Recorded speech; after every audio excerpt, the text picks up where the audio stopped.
and welcome to the third episode of the Ohio Valley Sports Blog. I'm Cody Anderson. This is BJ Anderson. I'm Ian. All right, we're gonna start out today with some MLB playoff talk.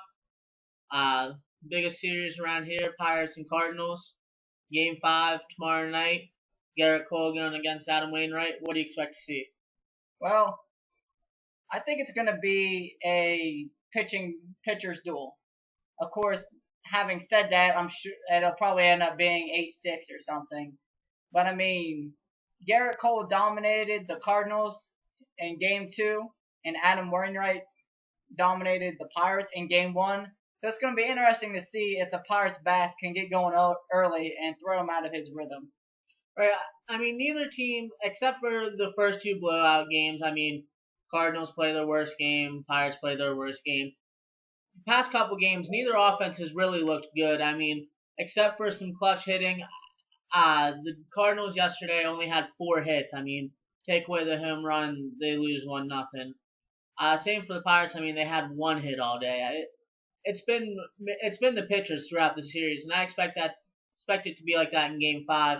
I mean, I really like the decision by Clint Hurdle to go with Garrett Cole. AJ Burnett, for whatever reason, just gets bombed in Busch Stadium. So I really like the decision. I mean, that's what you drafted him for, is moments like this. Yeah, you drafted him to pitch in big games. You drafted him to pitch in big situations, and this doesn't get much bigger than this. Win, you move on. Lose, you go home. It's that easy. So I think it's going to be another big pitchers duel matchup. It's been like that all. My only concern is the Cardinals hadn't seen Cole that much leading into game 2. They've now had a game. They know what he's throwing. They know what he's capable of throwing. I'm a little concerned that maybe they'll be able to swing the bats a little more on him. I don't know. Maybe it's this is what makes playoff baseball fun. It's all the uncertainties. It's all the unknowns. We don't know what we're gonna get. I really, if you were asking me to pick who's gonna win this game, I couldn't tell you really. It's a toss up for me. It's going to come down to the Pirates' bats. I mean, the Cardinals, they've been here, they've done it. They won Game 5 last year in the NLDS backs up against the wall. But I mean, for the Pirates, it's producing on offense, and it needs to be more than Pedro Alvarez. I mean, he's done all he can do this series. He's pretty much carried this team to a 2-2 tie. Other people need to step up. Starling Marte hasn't looked very good. Neil Walker needs to step. I mean, that's your two top people in the lineup need to step up. Yeah, I agree. When you can't get base runners for Pedro Alvarez, the solo shots really don't help you at all. And that's really out of his. He has 3 home runs in this series, and I think all of them are solo shots. So Pittsburgh needs to get base runners in front of Alvarez, so we can get a couple more runs across the board. And I'm looking for the Pirates to play some solid defense as well. I mean, they can't have any miscues, especially at the short position. It'll be interesting to see if Hurdle goes with the veteran Barmes or the better offensive player in Jordy Mercer as well. I think he's going to go with Barmes. I mean, in a winner-take-all game, it's all about pitching and defense. So I think he's going to go with Barmes, and you really can't argue with that. Your prediction for the game? I think Pittsburgh is going to win 4-2. I think we're going to see 7 innings of Garrett Cole, two runs, and I just think Pittsburgh at some point is going to get to Wainwright, and that's going to be the difference. I'm looking for a 5-3 score for the Pirates to win. I don't think Wainwright's as sharp as this time out. I could be wrong. I usually am. But I expect a big game from Pedro Alvarez again. I mean, he just kills the Cardinals, even going back to last year. Garrett Cole will be solid. I think they win 5-3. If you're gonna make me pick, I'm gonna say it's gonna be 4-3 St. Louis. Okay. I just think the experience of the Cardinals is gonna outplay it. Playing this game at home, having the last at bats, having the last 3 outs. I think that is going to make the difference in what has been one of the most underrated series of this entire playoffs thus far. I think it's been amazing to see these two teams really go at it like we all expected them to. I think it's just going to be it's going to be a great baseball game. And I'm hoping that I'm wrong on that prediction. I really, really hope that I'm wrong, but I just see the experience of the Cardinals out outdoing the Pirates in that one. Okay, winner of that series will take on the Dodgers, who clinched last night, taking the NLDS against the Braves 3-1. They went with Kershaw last night on short rest, and it paid off for him. What do you expect to see from the Dodgers in the NLCS? Well, I think you're going to see their top two pitchers dominate. I mean, when you're 1-2, it's Clayton Kershaw and Zach Greinke. I mean, I don't think you're going to lose a whole lot. Now, whether the Cardinals or Pirates play them, it remains to be seen. But I think they're going to have a tough time with whoever's going to play them. And I don't know if the Dodgers are going to be stopped this year. I think they're going to go to the World Series. Yeah, I mean, it comes down to pitching for them. I mean, Yasiel Puig gets all the attention, and he should. I mean, he's a great player, but it was really when the pitching started to come together for them when they started winning and dominating. You really can't talk about much more than the pitching. Well, I mean, you can talk about the pitch. I am going to talk about the hitting a little bit. You've got Hanley Ramirez, who's batting a .345 average. Puig's batting a .319. Adrian Gonzalez has a .293. Carl Crawford is a .283 batter. Juan Uribe is a .278. Ethier is a .272. Matt Kemp is a .270. I mean, they're getting on base. They hit for average. They can hit the long ball. Their pitching, like you two have said, is just absolutely dominant at times. Clayton Kershaw is, you know what Clayton Kershaw is going to do. I don't have to sit here and tell you what he's going to do. They're just good. This is a well-oiled machine right now, and it's amazing considering how bad they looked out of the gate this year. How out of whack everything seemed. That they have now become the most consistent baseball team, I think, in the league right now, of how well they're playing. I think for them it was just a matter of health. I mean, you lose Greinke in a really just a bad situation with the with the brawl. I mean, he leans in with his shoulder, breaks his collarbone, is out 6 to 8 weeks. Ethier and Kemp have struggled with injuries all year, but I mean, it was when they started to get healthy. Puig got called up. Their pitching all came together, and they're showing like a $200 million team. Yeah, moving on, we have the Tampa Bay Rays against the Boston Red Sox. The Red Sox, of course, are leading that series 2-1. Last night, Evan Longoria hit a home run to save them from elimination. Ian, do you think the Rays have a shot, or do you think the Red Sox take care of business and close this out? I think the Red Sox are going to be able to close this one out, and that's no bias on my part. But I think the Red Sox are going to be able to really just – this is a team that just has played unbelievably well in the last few months of the year. They've really got their bats going. Their pitching, which was one of the biggest question marks on this team, has just been absolutely electric.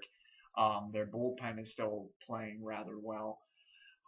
They're going with Jake Peavy tonight, who has been one of the most underrated additions to that team. I think he's been a consistently good arm. He doesn't have to be a great arm. He has to be a good arm. And he's been a good arm with that offense. David Ortiz, just when you don't want to believe in the clutch factor in baseball, David Ortiz goes out and hits home runs in the postseason when it matters. So I think the Red Sox are there's just too much talent top to bottom on that roster for the Rays to compete. And the Rays are one of the better teams in baseball. You know that they're gonna be around, and they're pesky. They don't go away. They're gonna be around. But I think the Red Sox just have too much talent top to bottom on that roster for the Rays to really mount a threat against them in this game. I think they close it out tonight, and I think they move on to the ALCS and get another step closer to that World Series. Yeah, I have to agree with you. The Rays, it just all depends on their pitching. I mean, their lineup is really inconsistent. I mean, take Evan Longoria out, and they probably get shut out last night. So, I mean, it just all comes down to their pitching for them, and that's what you have to do when you're a small market team. You have to build on pitching, underrated additions, which they've done, but like you said, the Red Sox talent will probably win out in the end, and they probably clinch tonight. Yeah, I have to agree with you guys both. I don't really see the Rays putting up much of a fight tonight. I think the Red Sox close it out and advance one step closer to that World Series. And right now, we have the A's and the Detroit Tigers. They are currently playing in the deciding Game 4. Detroit's down 2-1 in the series. BJ, you think Detroit can force a Game 5 and maybe kind of sneak out of this one and get on to the ALCS and play the Red Sox? I mean, if you're Detroit and you were down 2-1, which they were, and say they come back to win this game, or say they win this game, which they're currently leading 5-4 in the top of the eighth. I mean, they have Justin Verlander going tomorrow. I mean, who else would you want going for you than Justin Verlander? I don't know if they win. The A's are a really interesting team. I could see them losing tomorrow, and they're out for the year. I could see them going all the way to the World Series. But I think with Verlander on the mound, I think he finally puts all his postseason demons behind him. He steps up and he takes Detroit to the ALCS. The A's are just which Oakland team is going to show up tonight. Is it going to be the team that can hang 10 runs on you and shut you out with their pitching, or is it going to be the team that will let you hang 10 runs on them and get shut out by your pitching? The A's just, I don't know. Believe me, I understand that the A's would love to play another postseason game at home, but boy, would they want to close this out tonight. I would want to get it done and over with as soon as possible. I'd want to get that rest. I would want to make sure that I have all of my pieces together for an ALCS. I would not want to see a Game 5 with as inconsistent as that team has been playing in the last few weeks. You never know what you're going to get. And this is not the time to be inconsistent. This is not the time to have a good game and then immediately follow it with a bad game. Because when you start following one with a bad game, then you start stringing bad games together. And when you string bad games together in the playoffs, you get eliminated. So I think Oakland is going to end up winning this one tonight. I think they're going to be able to really work their way through the ALCS, and I think they're going to be able to face whoever wins that Tampa Bay Boston series. But I'm calling Red Sox already. I'm thinking the Red Sox, but I'm hoping the Red Sox. But it's going to be the A's. Man, oh man, the A's just you wouldn't expect them to really be a perennial contender with the names that they have on that roster. You really don't expect them to really compete with the Rangers and the Angels and all of those teams out there in the West, and yet here they are in the playoffs, and they keep poking around and they keep being pesky, and that's the sign of a good baseball team, a good managed baseball team. Okay, let's move on to college football. Ohio State's on a bye this week, coming off the big win against Northwestern. Down 10 points in the second half. Really looked like they were just going to play sloppy on offense. Just bad enough on defense to lose. I mean, they played a pretty good game on defense, but they gave up the points. But in the end, I mean, Braxton Miller and Carlos Hyde lead them to victory. What do you see Saturday night in Evanston? I saw Ohio State be the most vulnerable I've seen Ohio State since Urban Meyer joined that team. I think you saw the inconsistency up front by the Ohio State offensive line for the better part of 3 quarters of that game. They were unable to get it pushed. They were unable to pass protect.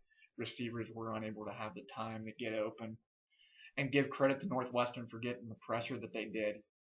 But I think in the end, it's just the experience factor that won out.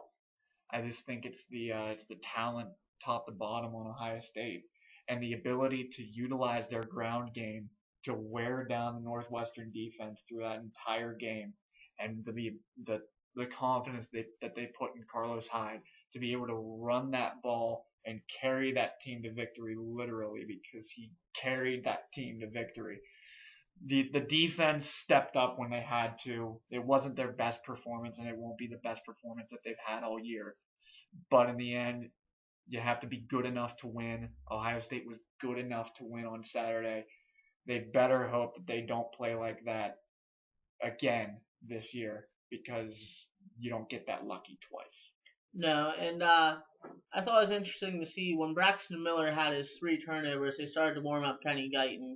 And then Urban Meyer said he'd like to get Kenny Guyton a few series in the next game. I don't know. I don't know if I would want to make too big of a deal out of that, but I mean that's something you got to think about. I mean, 3 turnovers, quarterback on the sideline that's taken you to victory before. Yeah, I think what you're seeing is since Braxton Miller missed some time this season, I don't think he's in mid-season form yet. I think he's still kind of shaking. He's still a little rusty, trying to shake the rust off a little bit. I mean, I'm not gonna sit here and make excuses because you got to hang on to the football. I think what his big problem is he needs to learn when to just go down. He doesn't need to fight for that extra yard, especially as a quarterback. I mean, you're not a running back. I mean, I know you're built like one, but we need you to be able to throw the ball. And, another thing I want to bring up that was kind of underplayed because Ohio State lost, but I kind of had to question Urban Meyer in that first half when it was 4th and 3 at their own 30 and they tried to run a fake punt. The defense had not been playing well to that point. You're in your own territory, and you try a fake punt that backfires and blows up in their face, and they were lucky to only allow a field goal to Northwestern, who they had stopped all game. I mean, I know he's trying to play to win, but I thought that was a little extreme at that point in the game. Yeah, I didn't really agree with that decision. I mean, and Urban Meyer is a guy who prides himself on good special teams, and you got to know there that it's just smart to punt the ball away, live to play another down. I'm a bigger fan of if you're going to go for it, don't put your punter on the field. Put your best 11 offensive players on the field and go for it. Yeah, I mean, you had Carlos Hyde, who averaged nearly 6 yards a carry in that game, and you tried to fool him with a guy who is not a running back because there was a hole there. He just didn't hit it because he's not a running back. That's why he's the punter. But all in all, I thought it was a gut check win for Ohio State. I think they needed this win. They kind of walked in there expecting, hey, we're the number 4 ranked team in the country. We got the longest winning streak. You're just going to give us this victory. And Northwestern, they didn't let them do that. They actually showed some fight. I'll tell you what, Northwestern, man, oh man, Northwestern impresses me more and more. Pat Fitzgerald's done an amazing job at that program. Pat Fitzgerald is really one of the most underrated coaches in college football, I think, right now. And I really, really expect to see Northwestern potentially win a Big Ten title within the next 5 years. I really do. I think they're starting to build something really, really good up there in Chicago, and I think you're going to start to see that continue as Northwestern gets more and more recognized on a national stage for how good they are. Yeah, I mean, I wouldn't be too surprised this year to see them go to a BCS Bowl. I mean, let's assume that Ohio State goes undefeated. I mean, that's a big assumption. They have 6 more games to play in the regular season and potentially a Big Ten championship game. But say they do go undefeated and go to the national title game, I wouldn't be too surprised to see Northwestern in the Rose Bowl. I'll tell you what I'll be excited for. I want to see that matchup again in about November in the Big Ten championship game is what I want to see. That's what I want to see. That's a scary thought because I don't think you get that lucky against a good team like that twice. It was, I mean, maybe not, but still, that was a fun football game Saturday night. I think the most interesting thing about Northwestern is that they make the 2-quarterback system work. I mean, the old adage is if you have 2 quarterbacks, you don't have any quarterback. But I mean, they really make that system work. And number 2, I can't think of his name. I can't remember names. He's the more athletic quarterback. I mean, Simeon goes out. No, he's the thrower. He's the thrower. Colton Klein. Yes, like Klein goes out there, and I mean, he's a wide receiver in the 5 wide receiver set and catches a touchdown. I mean, that's impressive. Yeah. Moving on to a not so less impressive performance. Less impressive performance. WVU just the term getting taken to the woodshed reached a whole new level this past weekend. How in the hell do you beat Oklahoma State and then turn around and give up 70 points to Baylor? 73. 7. Jeez. And, I mean, let's not even focus because, I mean, West Virginia, they've been here before. Just last year, they gave up 69 points to this Baylor team. They're consistent. What concerned me was that they had given up over 600 yards of offense in the first half alone. And it wasn't just throwing the ball.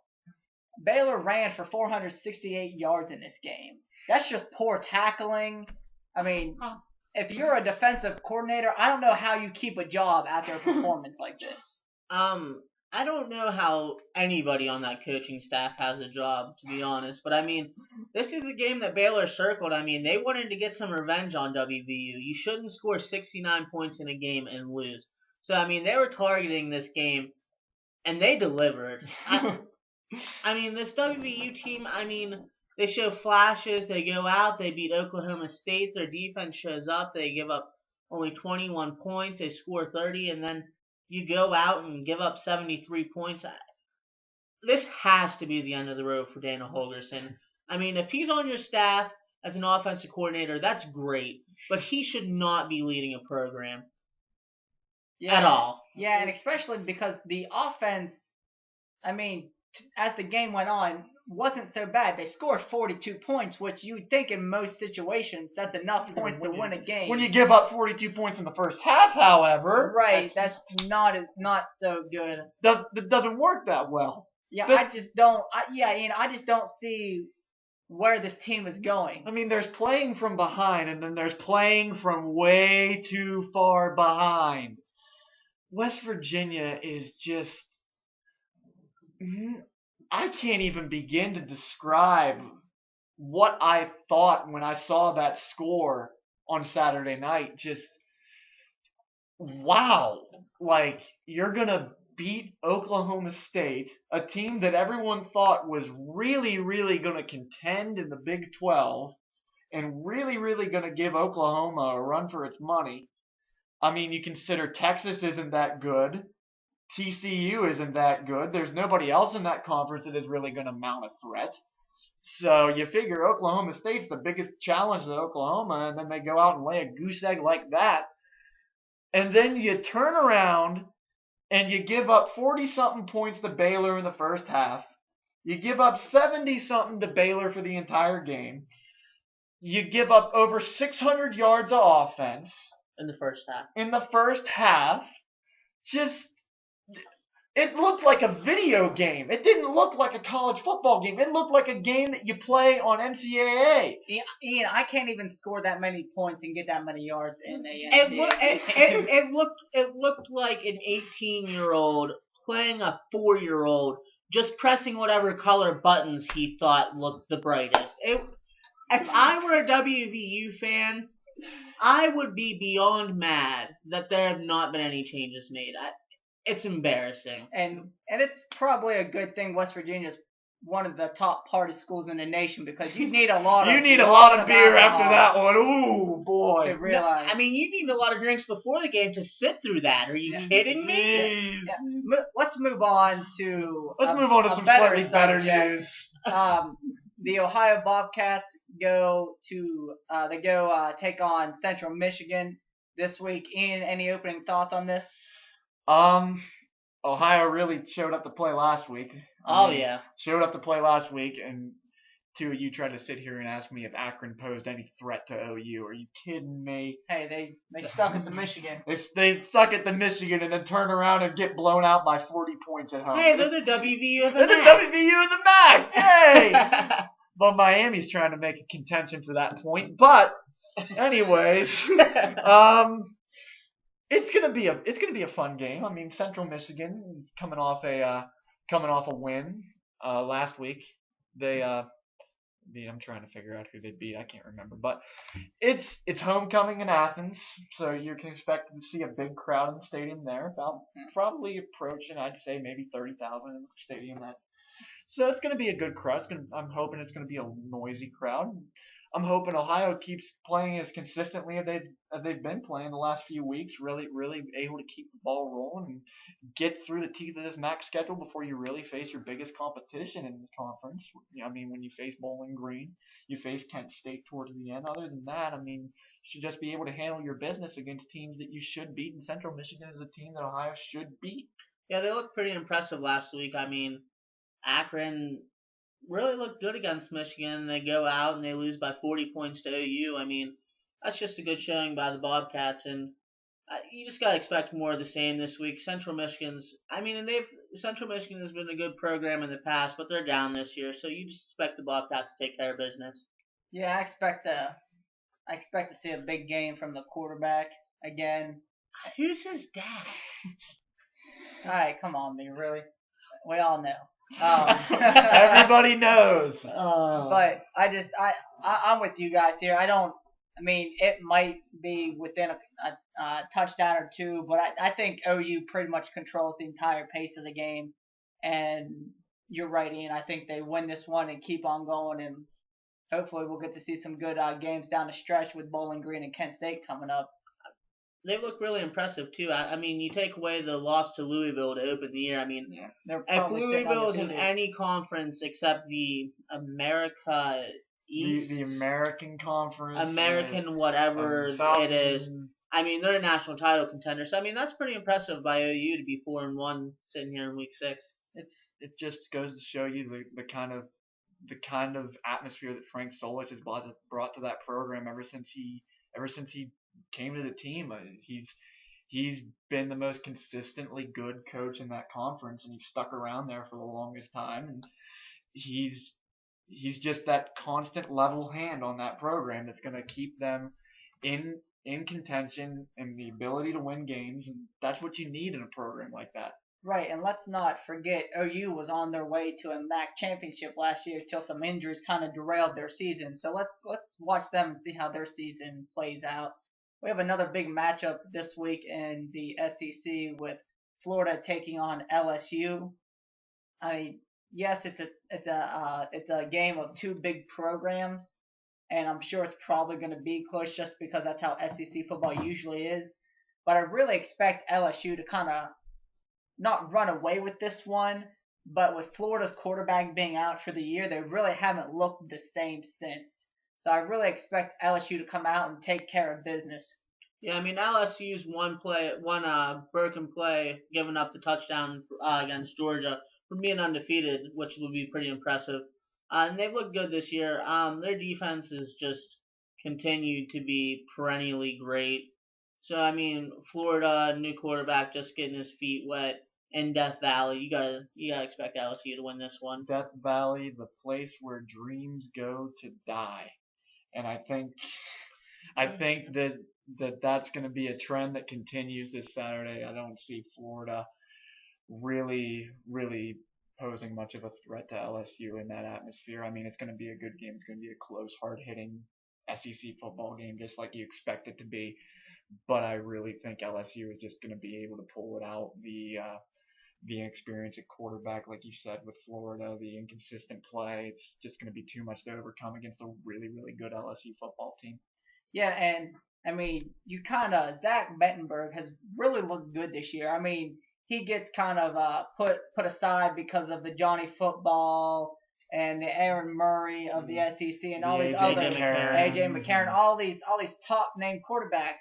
But I mean, he's really stepped up this year, and had those players not been in a conference, I mean, he could be a Heisman Trophy contender. He still might be. I mean, but he kind of gets overshadowed a little bit. I mean, think about that. He'd probably be a starting quarterback in just about any program in the country, and in his own conference, he's probably the fourth best quarterback. So I think it's interesting to see that the SEC slowly or quietly has transitioned to a very offensive conference. Every big game this year has been in like the 40-point range, which you don't really expect from the best defensive programs in the country. I mean, it's pretty interesting to watch. I mean, it's fun to watch, really. I mean, it is fun to watch. I mean, the SEC gets so got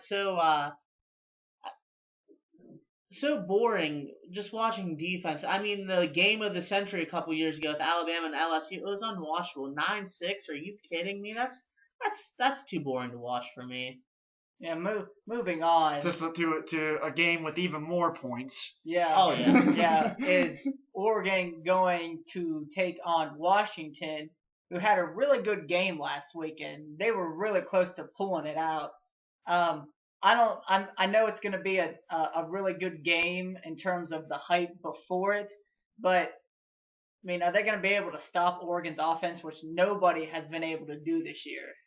That's going to be the big question mark. Oregon hasn't really played anybody yet, but they're getting into their part of the schedule where they're going to start playing some better teams. So it's going to be interesting to see if Oregon can keep putting on these high number of points. Oregon always has that one bad game where they only score like 14 points or something, and I think it's time for them to be due in a very, very hostile environment. I mean, the new Husky Stadium has been loud, and it's going to be really, really loud when Oregon comes to town. This Washington team is quietly a really, really good football team. And they're a couple plays away from beating Stanford on the road last week, which would have been a huge win for that program.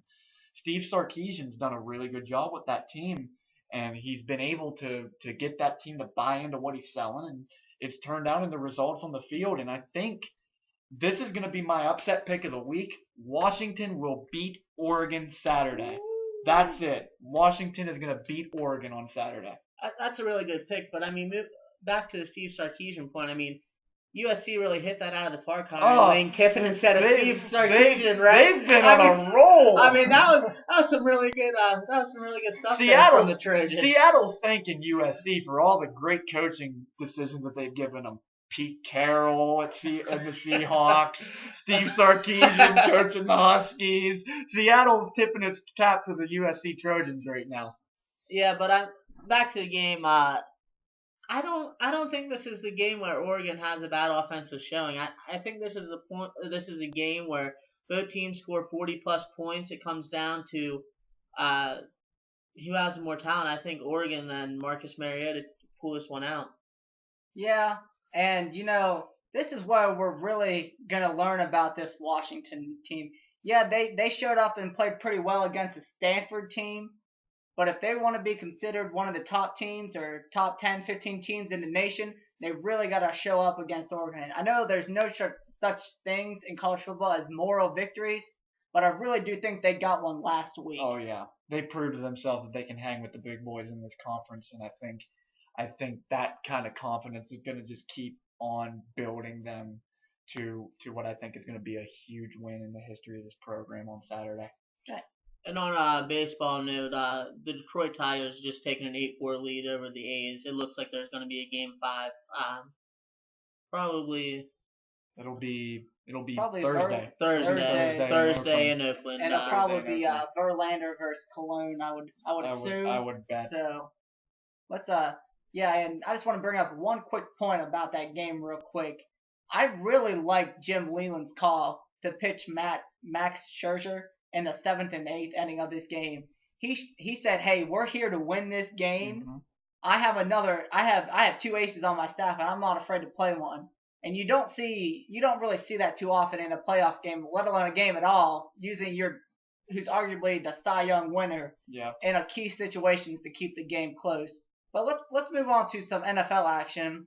We have the 0-4 Steelers taking on the surprising 3-2 New York Jets, who came off a really, really good victory yesterday against the not undefeated 1-4 Atlanta Falcons. Just doing what they do. Just doing what they do. You got any opening thoughts on this one, BJ? You think Pittsburgh gets their first victory of the year? This is a really winnable game for the Steelers. This is the kind of game that they're supposed to win. A rookie quarterback. This isn't the same Steelers team. I mean, they really pulled off a not so impressive trade for Levi Brown, who's been not so impressive after being drafted in the top 10 a couple years ago by Arizona. They've tried to make some moves on the offensive line. They've demoted Mike Adams to third string, moved Kelvin Beachum into the starting role, which I like. I mean, Beachum has been solid since he's been drafted, but I don't know. I mean, you just don't know what Steelers team you're going to get. I mean, early in the year, it was the offense not producing and the defense was standing tall. I mean, past couple games, it's been the other way around. I mean, the offense has produced, but the defenses just look bad. I just don't know what to expect from them. If you want to really start getting this season turned around, this is the week that you've got to do it. It's got to start this week for the Steelers. It has to. it's Should have started 2 weeks it ago. should have but- started a while ago, but with a team like that, it should have started a long time ago. But this teams that are 0-4, and I'm just going to throw this number out there for you because I know we haven't discussed it, but it's an important point when I discuss what I'm going to discuss next. Teams that are 0-4 have a 1.7% chance of making the Playoffs? So you're saying there's a chance. And then Ryan Clark today tries to spark this team by saying that he still believes that this team can make the playoffs. The same- Ryan, the win a same- game first. Yeah. That's all I'm going to say. Hey, Win a game. This is the same Ryan Clark who guaranteed that they were going to stop the Patriots' winning streak a couple years ago. And what happened? Tom Brady goes out and makes an example of them. Yeah. But I mean, you guys are right. This is a winnable team. I mean, yes, the Jets are 3-2. But they're not an impressive 3-2. Right. I mean, they only won week 1 because of a questionable decision by the rookie linebacker on that late hit. Yeah. On a questionable late hit. But I'll tell you what, though, whether you think they're impressive or not at 3-2, I've really been surprised with Geno Smith. A lot of people, were wondering why the Jets took him at 16 this year, but he's shown flashes, Mhm. and he's shown that he can actually carry the offense, unlike Mark Sanchez, who was managed the game and let the defense take it over. Mhm. You see Geno Smith making plays, which that's what scares me this week, is because he's fast and he's quick. He's got the arm strength to throw the ball, but he can also get out and run. And as we know, the Steelers' defense is aging, so it'll be interesting to see if they can actually contain him. I mean, a Dick LeBeau staple is to throw exotic looks at quarterbacks. I mean, that hasn't been effective so far this year, but they haven't played a rookie quarterback so far. I mean, Dick LeBeau loves playing rookie quarterbacks, loves throwing exotic looks at them, freaking them out, making them make their own mistakes. I'd like to see them do that this week. I just hope Geno Smith turns into second half of the last year Geno Smith for WVU that was throwing 6 interceptions a game. That would really help the Steelers.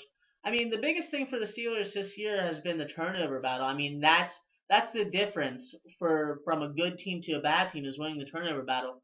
I mean, that Steelers defense is 4 games into the year and hasn't even forced 1 turnover.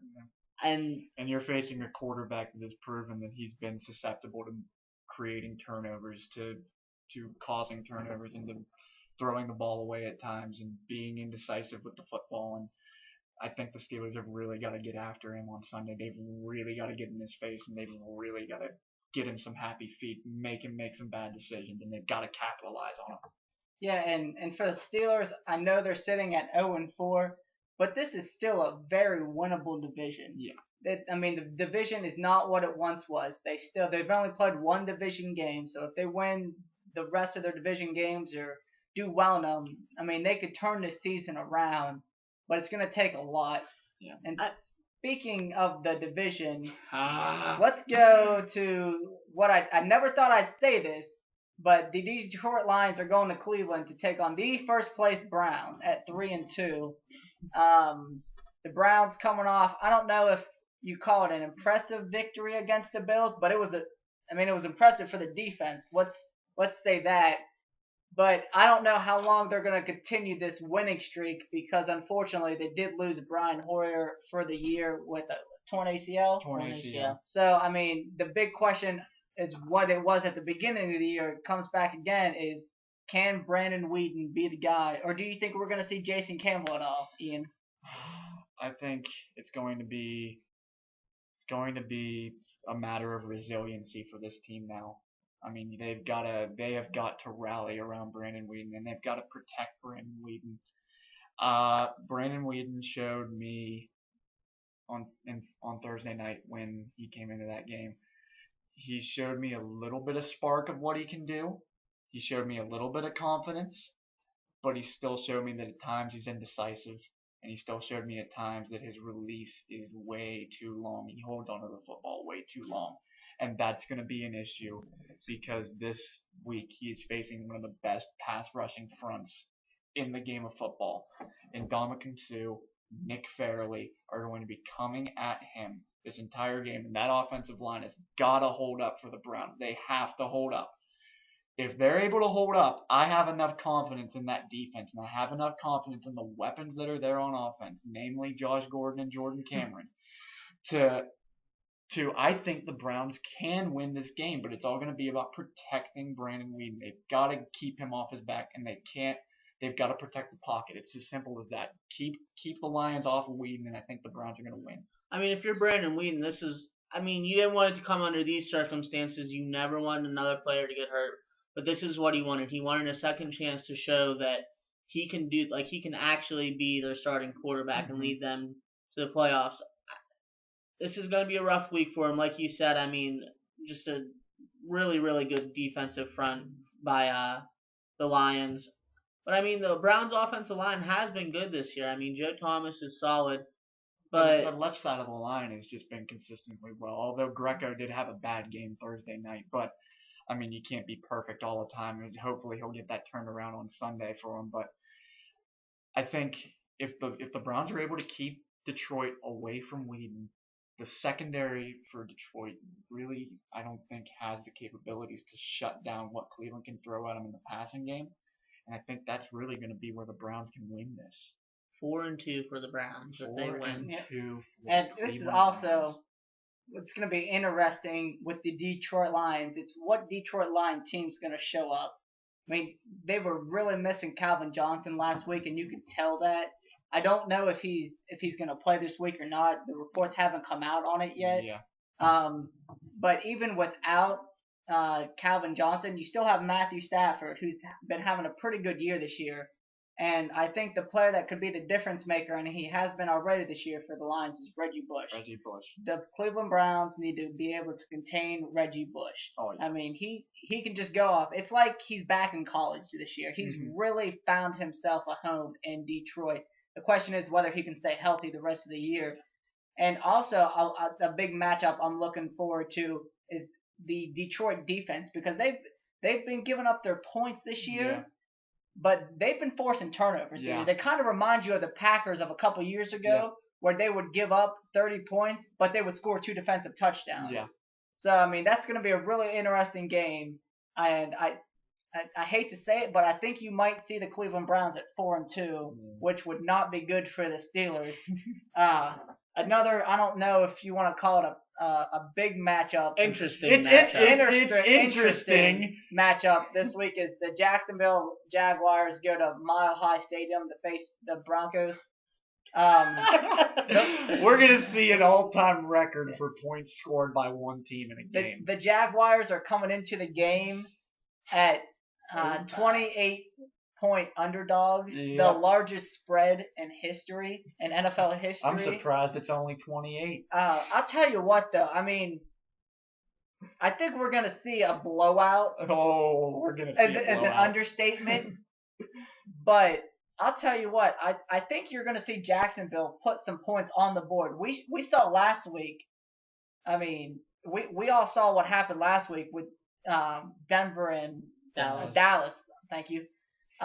It really raised some question marks. Here this team is dominating offense, dominating defense, and they go to they play an inconsistent Dallas team, and if it wasn't for that Tony Romo interception, they might not win that game. So I think you're going to see a huge blowout, and I think you're going to see Peyton Manning with probably 6 touchdowns this week. But I'm going to be looking towards the defense to see how many points they let the lonely Jaguars score. I'll just say this. The Cowboys have Tony Romo, Des Bryant, and Jason Witten. Mm-hmm. The Jacksonville Jaguars have Blaine Gabbert, Justin Blackmon, Cecil Shorts, Maurice Jones-Drew. See, they're pretty much similar. You just named the same group of players there. They're in the same. That's the only time you'll ever hear those names mentioned in the same sentence ever. All right, let's move on to. You don't even want to talk about that game, do you? No, I don't really have anything to say. I thought it'd just be funny to mention. It's kind of the it's kind of the NFL. I'll do one thing. I want to do one thing with that game. I want to set an over/under right now on how many points the Broncos score in the first half. I'm gonna go at 42. I'm gonna go 42 points in the first half, over/under. Push. I'm going to go under just slightly at 30. I'm going to say 38. 38? I'm going to say Denver runs out of time right at the half, and they have to kick a field goal. And that's the only reason they don't get the 42. You know what? I'm going to take the over and go 49. It could get that bad. It could get that bad. It could be West Virginia bad. Yeah. Just a quick note. Did Peyton Manning throw an interception last game? Yes. Did he finally throw his first? He threw an interception. Okay, so everybody breathe. He's human. For the Jaguars to win, they should sign Miracle Boy Tim Tebow. I don't even take him back into his old wheelhouse at Mile High Stadium. Never mind. Moving on to a more serious matchup. The New Orleans Saints at 5-0 are going to go into New England this week to take on the 4-1 Patriots. This could be an actual high-scoring game where both teams score a lot of points. What do you think you'll see this week? You know what I'm most looking forward to this week is the return of Gronkowski. He's on his fantasy team. Well, that is true. but in all seriousness, you can see how important he is to that offense. They have not been the same since he's been out. They go into Cincinnati and play very well defensively with only allowing 13 points, but don't even put a touchdown on the board. The first time in 52 games that Tom Brady has not thrown a touchdown pass. Too shy of the record of Drew Brees' record, who he's facing this week. 55. So. So it's going to be interesting to see if the Patriots can put some points on the board. Because against a really hot New Orleans Saints team and an impressive Saints team this year, you can't score 6 points. You're just not going to win. Yeah. I mean, the Saints just kind of proved the value of a head coach. I mean, last year they're sitting at 0-4 at this point. We're raising questions. I mean, this year they're 5-0. I think the interesting thing to see will be if any of either of the defenses can step up. New England's defense looked really good last week. I mean, giving up, 13 points in the loss? Mm-hmm. I mean, I don't know if that's more New England's defense looked good or Cincinnati's offense just looked that bad, because they've looked that bad the last couple of weeks. I mean, they looked bad in the game against Cleveland. They looked bad in the game last week against New England. I don't know what I can hang my hat on more on that one, but yeah, and it's gonna be interesting because the Patriots did lose Will Fork for the season, and he was really a staple on that defensive line. And his replacement, Kelly, he was hurt as well. So, I mean, you're really going to see if Belichick can come up with some way to slow down that Saints offense, because right now he just won't have a defensive tackle. He'll have like an extra safety or something, and it will work. And it'll work. They might need an extra. I tell you, they might need an extra safety to be able to cover Jimmy Graham, because no team this year has been able to figure him out. No. I mean, he's been playing. I don't know if you can give an MVP to a tight end or anybody not named Peyton Manning this year, but I mean, he's really meant a lot to that offense. Yeah, I mean, he's just that matchup nightmare. I mean, do you put a cornerback on him and put a safety on a wide receiver? Do you even dare put a linebacker on him? I mean, obviously you don't. Do you put a cornerback on him who is going to be about 3 feet 3 inches shorter than him and not be able to get at him with the strength? He'll just bully him out of the way and jump over him for a jump ball every time. You put a linebacker on him who will just blow by. It's the defensive coordinator's worst nightmare. And you definitely got to double cover him. Yeah. Which leaves more people open, because he's not the only weapon on that Saints team. Are you going to pull away a guy from Darren Sproles? No. You're I don't not going to pull away a guy from Darren Sproles. But you can't. You see what happens when you single cover Jimmy Graham. Yeah. So it'll be a You're going to leave Marcus Colston one-on-one on the end. I don't know what you do. No. I think what you do is, as soon as the ball snaps, you rush nobody and you drop back all of your players in a giant zone, And that's what you have to do. You have to live with Drew Brees running for 10 yards every time, hoping eventually he fumbles or gets hurt. Who do you think's gonna win that game? I think the Saints are probably going to win by 2 touchdowns, maybe 3. I think you'll see New England put up at least a touchdown or 2 this week because the Saints defense really isn't an elite level. Although they don't have to be with that offense. No, they just have to be good enough, which is what they are. Yep. But I don't think anybody can really. I mean, we all talk about Denver's offense, but I don't think anybody can stop the Saints offense right now either. So I look for the Saints to kind of bust this one open. Yeah, I agree with you. The Saints will win. I think it will be a little bit closer than you think. I mean, the Patriots just aren't a team that really gets blown out very often. This week. It could be this week. I don't really think at home, Bill Belichick, Tom Brady, you're not going to get blown out. I mean, you're at least going to get in a shootout with the other team. But in the end, I think the Saints will win by at least a touchdown. What do you think, Ian? I've got the Saints by 2 scores in this one. I just think there's too much talent on that offensive side of the ball for the Patriots with their young wide receiving core and their inconsistent play on offense to really be able to pose much of a threat to keep this game close against them. Okay, I just realized we didn't do Steelers-Jets picks. You think the Jets will pull off the upset, or do you think that Pittsburgh will finally get their first win? Don't you said that backwards. It would be an upset if the Steelers won. Really? No, that's what I said. No, you said the 0-4 Jets. Don't try and argue with us. Yeah, we're always right. Yeah, you said the Jets. You think the Jets pull up the upset? Oh no! Do you think the Steelers pull off the upset? Only because LeBeau is facing a rookie quarterback. I think this is the game you finally see the Steelers get a couple turnovers, and I think Pittsburgh wins 21-18. It'll be close. Yeah, I'm looking for a low-scoring game. I think they'll pull it out though. I'm looking for a 28-17 score.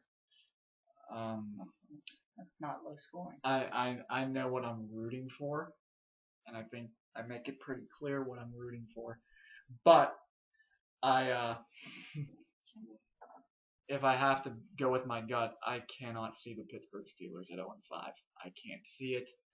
I don't think it's going to be the best game of the weekend. I honestly see this being a 14-9 final. I really do. 12-11. I think it's going to be bad, but I think the Steelers are going to be able to pull out a win. Okay. That's good to hear, Ian. Coming to the right side. All right, let's move on to some NHL talk. The season started last week.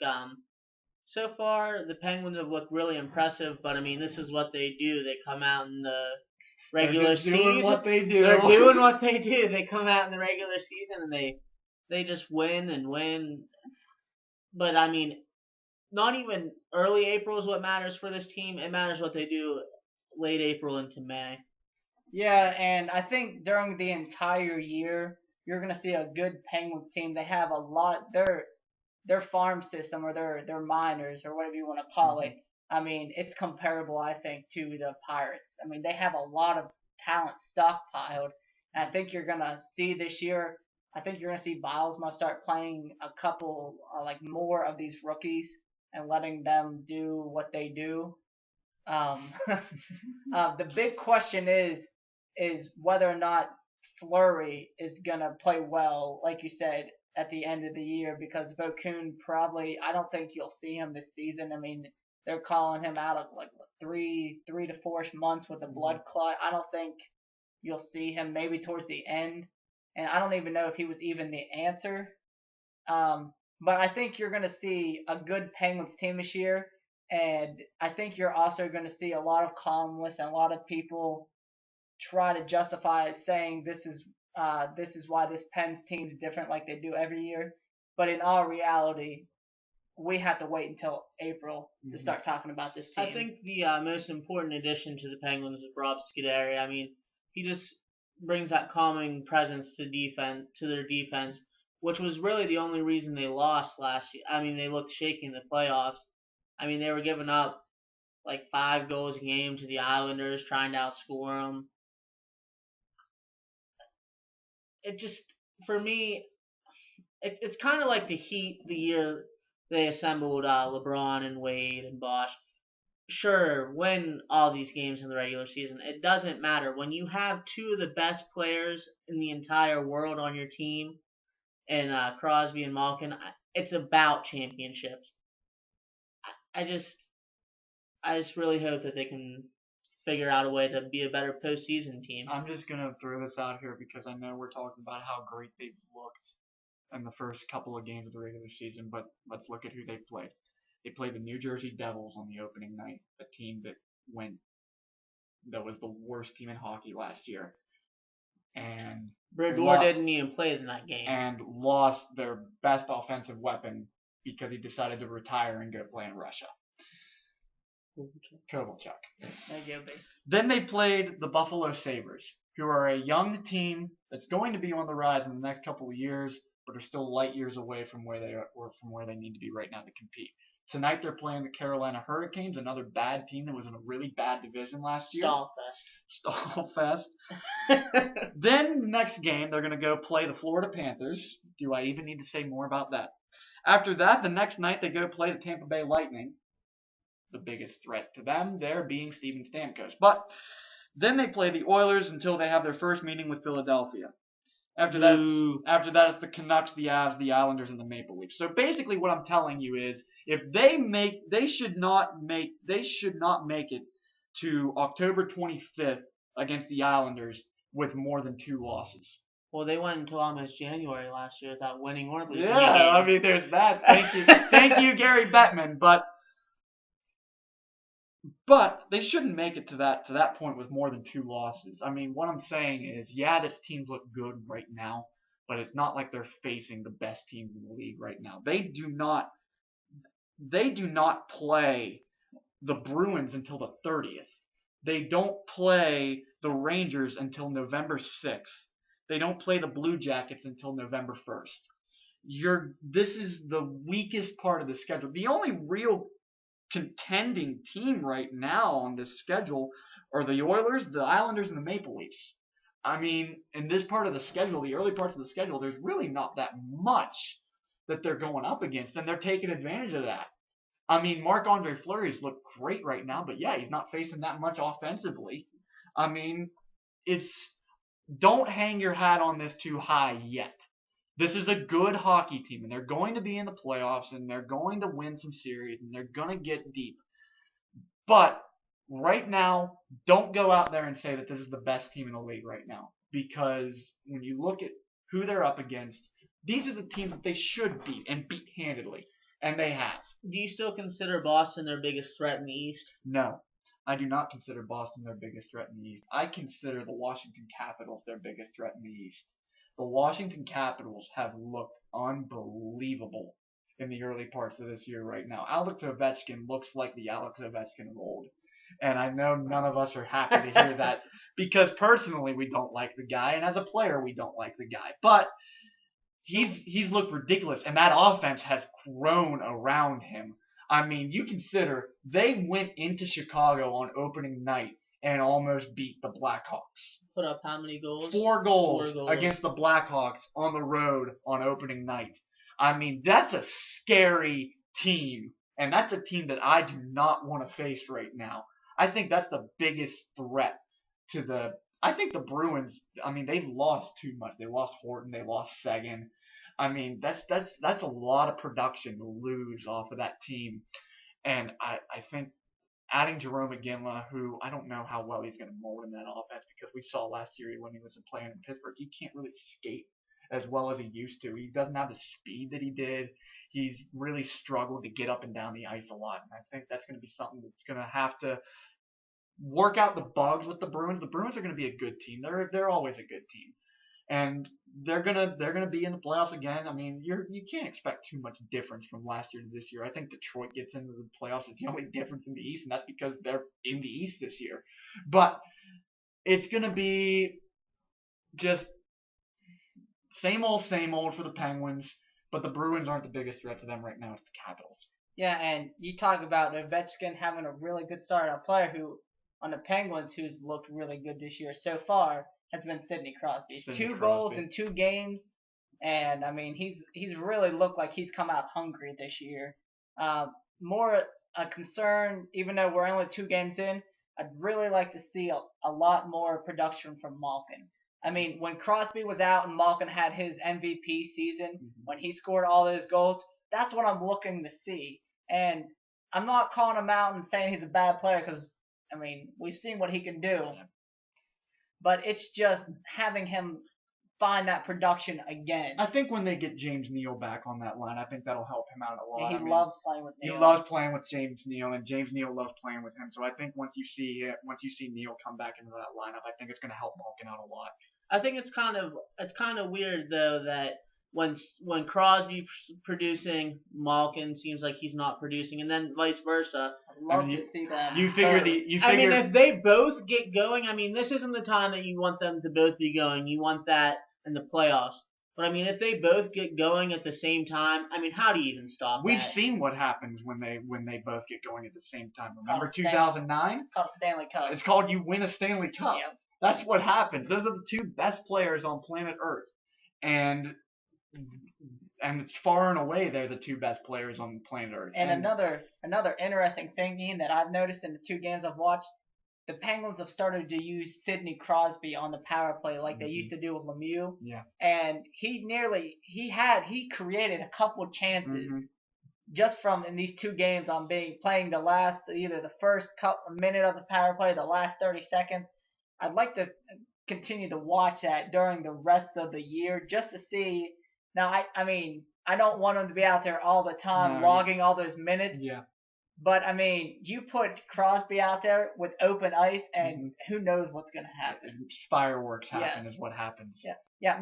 Let's move on to another subject with the NHL, and that would be Patrick Waugh, the new Avalanche coach. And if you didn't hear what happened, the Ducks kind of took a cheap shot at the Avalanche's best player towards the end of the game, and Waugh kind of started barking at the players. He started barking at the other coach, even hitting a glass that separates the 2 teams. And he really showed a fire and a passion that we haven't seen in the NHL since he played, really. Yeah. I mean, the Anaheim's coach came out and said that's not how we do this in the league. We don't do that. That's not our job. The players fight. We don't. But I really like seeing that. I mean, I want to watch the Avalanche. That makes me want to watch them, and that's what you want for a team, for a league actually that's struggling to gain popularity. And I mean, you think they've given up 2 goals in 2 games, and they've scored 9 goals in 2 games. I mean, that team is hitting on all cylinders. They're facing a little bit of a test right now. I mean, their next stretch of games is going to be real tough on them. They're on the road at Toronto, they're on the road at Boston, and they're on the road at Washington. So let's see what they do. That's a tough stretch, but Patrick Waugh has that team playing at a level that I did not expect to see the Avalanche. I expected the Avalanche to be a real good team, and I expected them to be one of the dark horse picks in the West to get into the playoffs. I think they're a really, really good hockey team, and they have a lot of talent on that team. Nathan McKinnon's a really good team, a really good player. They're solid at the back end. They're not always great at the back end, but they're solid enough that they can keep teams to a low scoring game. And then when you add all the offensive weapons that they've had, and they've shown they can put up a lot of goals in a short period of time. And it's going to be, I think the Avalanche and Patrick Waugh has sparked that team in a way that I didn't think was ever going to happen in the near future. And you just got to love the fire that he brings and the passion that he brings for this game. He loves this game. And he loves Colorado. I mean, he played there for a number of years, won him a couple Stanley Cups, was really one of the big reasons for that big rivalry with Detroit that they had in the 90s. I mean, who can ever forget the goalie fight in the playoffs? Patrick Waugh skates down to the other end of the ice and starts punching out the Detroit goalie. I mean, it's amazing, the fire and the passion that this guy has for the game. It's refreshing to see it in the NHL. You see all these robotic, monotonous head coaches stand up at the podium after games all the time and deliver you the same old spiel about, oh, we need to do this better, we need to do this better, we need to do this better, well, we did that well, and we did this well. And Mike Tomlin today said obviously 47 times. Obviously. It is refreshing to see someone with passion actually coaching. because I mean, so many coaches are robotic like that. We need to do better. We did this well today. We will not talk about that with the media.